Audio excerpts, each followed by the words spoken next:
I want the whole world to know what he had done for me. Chantel Peterson is talking about a man she helped to lay to rest, a man named Terry Farrell, one of the 343 firefighters who died trying to save lives at the World Trade Center. Terry gave me my life. No, this 13-year-old from Las Vegas was not rescued from the Trade Center. This special story goes back to 1993, when little Chantel was suffering from potentially fatal T-cell lymphoma. She desperately needed a bone marrow donation. Enter Terry Farrell, a robust father of two from Huntington, Long Island, a total stranger, and a perfect match who happened to be on a national donor list. He gladly gave his marrow. It feels good to know you did something you chose to do, and somebody's alive today because you did it. It worked. A year later, Chantel was pronounced cured, and Terry was delighted. I asked how Chantel was doing. He said, well, she's running up and down the block. I said, like a normal 6-year-old. Chantel, this is your Mr. Nice Man.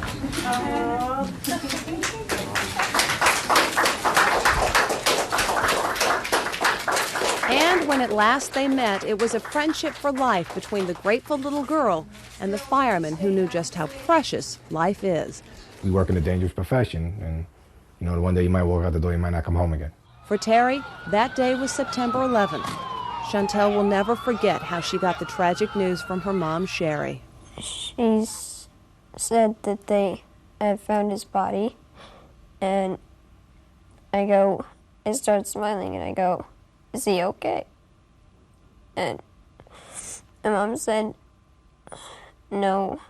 Chantel desperately hoped she could save Terry's life, as he had saved hers.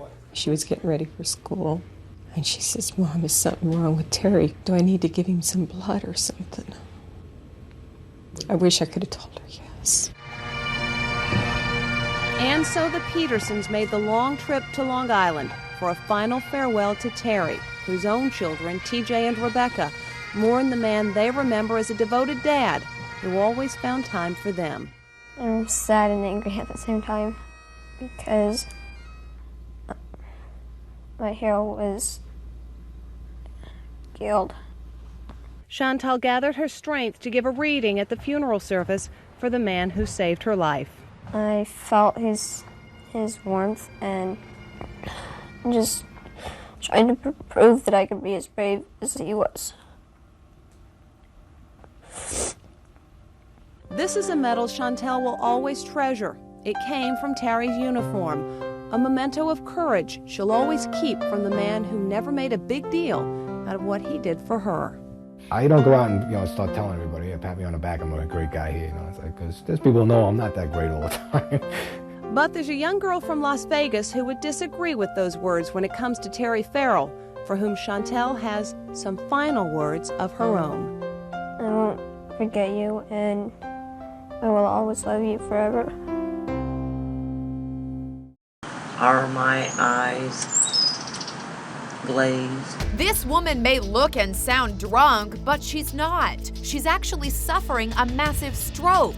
And amazingly, it was this cell phone video that helped save her life. Was the right side of your face numb this morning? No. The video was shot by her fiancé, Dave O'Neill. At 8 a.m., Diane McPeters awoke feeling tired and sluggish. Her droopy face and slurred speech told her fiancé right away that something was wrong.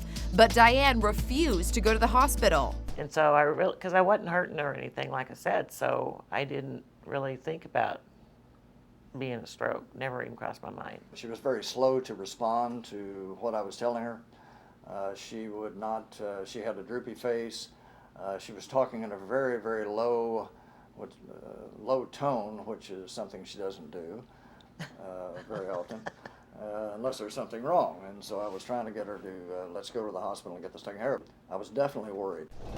Then at 3 p.m., they went out to the porch. The stroke was rapidly worsening. I was sitting here, she was sitting there. Dave took out his iPhone and began recording. I would like for you to speak into the camera here. To me, it looks like you're talking out of the left side of your mouth. Incredibly, Diane is smoking a cigarette, still refusing to go to the hospital. I could not believe what I was seeing. I threatened you to call 911, is that correct? And why should I not do that? Because just give it tonight. I was thinking what I wanted to say, but I couldn't say it. Dave had enough and called 911. I was definitely scared for her life. Diane was raced to the medical center of Plano, outside Dallas. The prognosis was grim. She had a devastating brain attack. Diane was wheeled into surgery where Dr. Valib Janardhan and his surgical team were waiting. You have a huge area that's not getting blood flow. When dealing with a stroke, time is crucial. In most cases, doctors could only guess when a stroke occurred, but Dave had the exact timeline on his cell phone.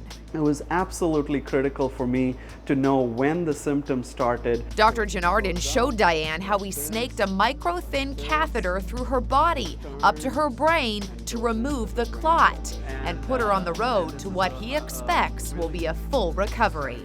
Diane has two special people to thank for her survival, her doctor and her fiancé. I owe him my life.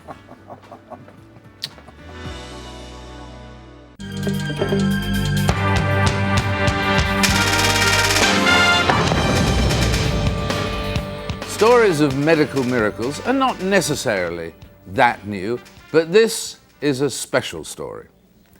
It's a story of a young girl with a deadly disease. Her only cure was a life-threatening, experimental too, operation to remove half her brain. And as John Scott found out, it was the love and the care and the nurture of her older brother that willed and pulled little Beth through her ordeal.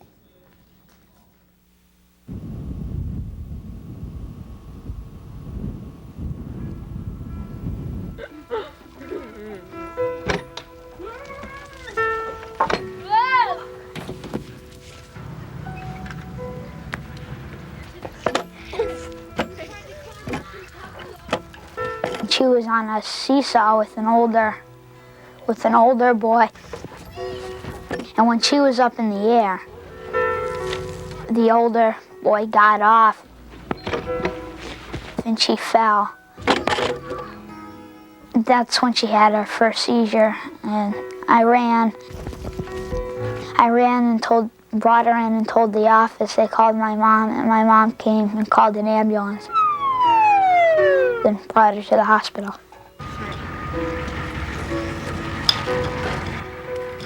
Brian Usher Jr. looks out for his sister. To him, Beth is special. To many, she is a walking miracle. 2 years ago, 9-year-old Beth Usher had half of her brain removed in surgery at Johns Hopkins Children's Center in Baltimore.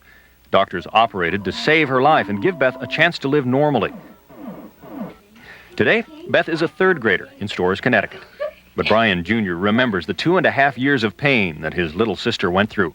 He was at her side as Beth fought for her life. When she first got it, I didn't know what was going on.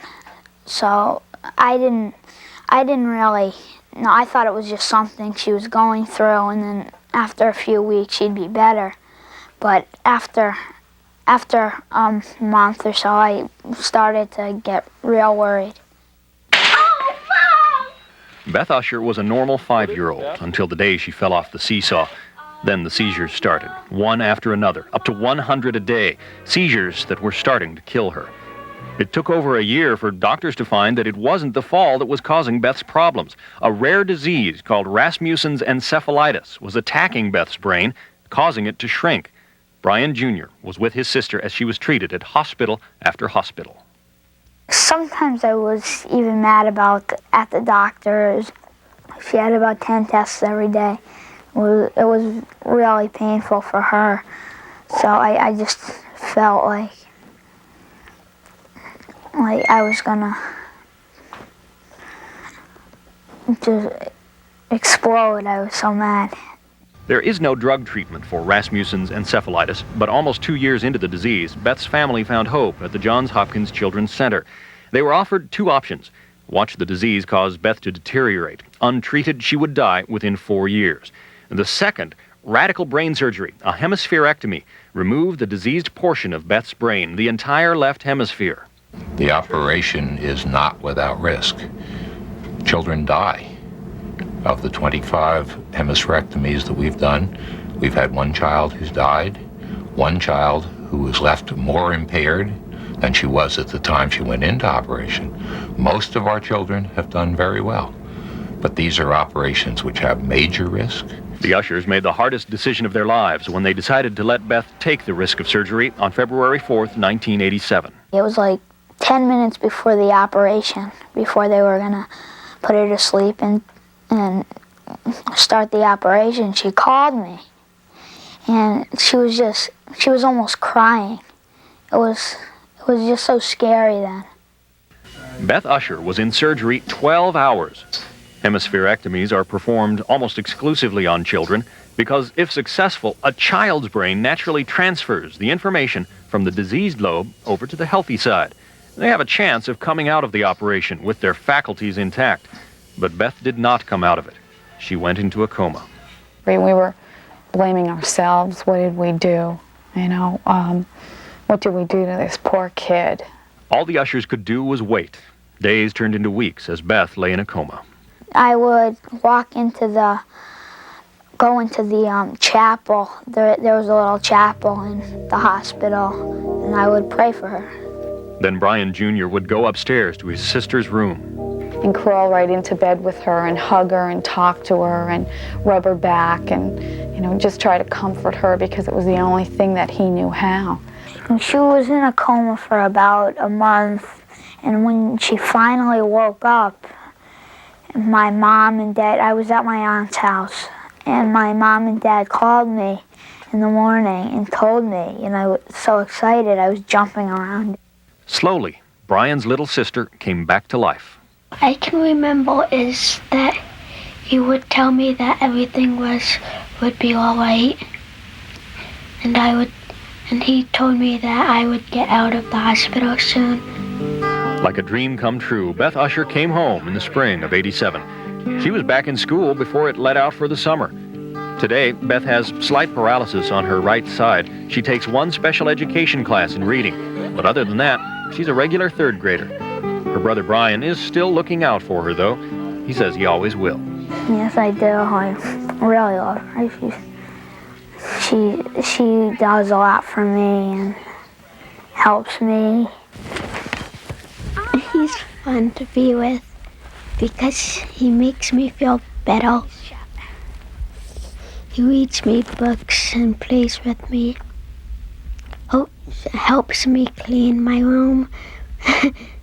He's the best brother that I could have.